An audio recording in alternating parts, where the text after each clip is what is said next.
Subindo por estreita senda do sexto ao sétimo e último compartimento, Dante pergunta a Virgílio como podem emagrecer as almas que não precisam de alimento. Responde-lhe Virgílio antes e depois Estácio. Este fala da geração do corpo do homem, da alma que nele Deus infunde e da maneira de existência depois da morte. O compartimento no qual acabam de chegar está cheio de flamas, nas quais estão se purificando as almas dos luxuriosos. Para subir o tempo nos urgia, meridiano ao Tauro o sol já dera, bem como a noite ao Escorpião cedia. Qual viajor que o passo não modera, que em nada atenta e sempre segue avante, se em seu querer necessidade impera. Nós penetramos no rochedo iante, por escada estreitíssima subindo, que obriga um ir atrás, outro adiante. Da cegonha o filhinho, asas abrindo, por voar logo, encolhe-as e não tenta deixar o ninho, esforço não sentindo. Tal o desejo em mim ferve e arrefenta, de perguntar chegando quase ao ato, de quem para dizer se experimenta. Ó mestre, sem parar presente o fato, tens da palavra o arco, diz, tendido deixa a seta partir, não ser coato. De confiança então já possuído, falei, como é possível, fique magro quem não precisa mais de ser nutrido? Se recordaras, torna, meleagro que, em ardendo, em tição se consumia, isso não fora de entender tão agro. Também de fácil crença te seria, se no espelho notaras que o teu rosto, segundo te movesses, se movia. Por dissipar-se a dúvida ao teu gosto, eis Estácio, a quem rogo fervoroso, seja dar-te o remédio bem disposto. Se eu o eterno conselho explicar ouço, disse Estácio, quando és, mestre presente, ao teu querer me curvo respeitoso.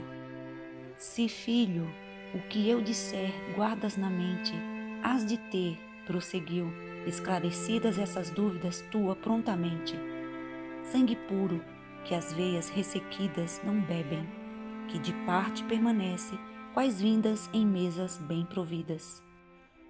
Do coração tomou-lhe o que oferece, virtude de que a forma aos membros veio, como que as veias por fazê-lo desce. Ainda, elaborado desce ao seio, de canal que não digo, após unido em vaso é natural, com sangue alheio. E ali, com outro confundido, paciente sendo um, sendo outro ativo, pela perfeita sede em que há nascido. Trabalho então começa produtivo, coagulando e depois vivificando o condensado efeito primitivo. Em alma, a força ativa se tornando, como em planta, é no entanto diferente. Para a planta vai a alma caminhando. Prosseguindo, já move-se, já sente, como o fungo marinho, e logo empreende os sentidos, que em si tem qual semente. Ora contrai-se, filho, ora se estende, a força genetriz no peito vinda, donde natura em todo o corpo entende. Mas, filho meu, não sabes certo ainda, como a ser vem um ente cogitante, é ponto em que o mais sábio no erro finda. Pois na doutrina sua extravagante, distinto da alma fez o entendimento possível, não lhe vendo o órgão bastante. Abre à luz da verdade o pensamento, vê que, no feto, os órgãos enxergando do cérebro ao perfeito acabamento, o primeiro motor, ledo encarando, da natureza tal primor, lhe inspira espírito em que virtudes estão brilhando, e que ativo alimento dali tira para a própria substância, e a alma se forma, que vive e sente e pensa e em si regira. Com meu dizer tua mente se conforma, notando do sol o calor em vinho, da uva ao sumo unido se transforma. O espírito, se laqueses não tem linho, deixa carne e virtude, traz consigo dotes que teve no corpóreo ninho. Sobem de ponto no valor antigo a memória, a vontade, o entendimento, da mudez o mais fica no jazigo. Caí logo, de espontâneo movimento, por maravilha, numa ou outra riba, onde há no rumo seu conhecimento, vindo a lugar que o circunscreva e iniba, da força informativa é rodeado, como em membros que a morte nos derriba. Bem como o ar de chuva carregado, se dos raios solares é ferido, de cores várias mostra-se adornado. O ar vizinho assim fica inserido, nessa forma que desde logo amanhã, virtualmente, o espírito ali contido. E semelhante ao fogo que acompanha a labareda, com ele se movendo, cada alma segue aquela forma estranha. Aparência de forma nela havendo, sombra se chama, e após, ela organiza sentidos, o da vista compreendendo. Fala, ri-se, ama, ou odeia ou simpatiza, exala dor, carpindo ou suspirando. Neste monte já tens prova precisa. Segundo está sofrendo ou desejando, da alma também altera-se a figura. Vê, pois, o que a magreza está causando.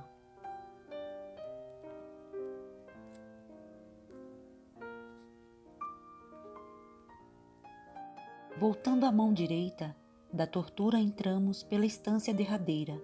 Então, preocupou-nos outra cura. Flamas brotava aqui a ribanceira. A aurativa da estrada respirava, subindo, as rechaçava sobrancelha. Ao longe, da árdua borda caminhava, um por um, precipício temeroso, de um lado e de outro o fogo eu receava. Disse Virgílio, aqui bem cauteloso, deve aplicar aos olhos seus o freio, quem não quiser dar passo perigoso. Sumai Clementine, Deus estavam no seio do grande incêndio as almas entoando, e de voltar-me o ardor então me veio. Vi nas chamas espíritos andando, aos movimentos seus, aos meus estava atento, à vista uns e outros dando. E quando aquele cântico findava, virum non cognosco, alto se ouvia, e o cântico em tom baixo renovava. E, terminando, o coro repetia, Diana expulsa da floresta a hélice, que o veneno de amor tragado havia. Cantaram, cada qual como antes disse, esposas e maridos, que hão guardado a fé, que Deus mandou sempre os unisse. Este modo há de ser, creio, alternado, enquanto os rodear a chama ardente, a chaga por tal bálsamo e cuidado há de ser guarnecida finalmente.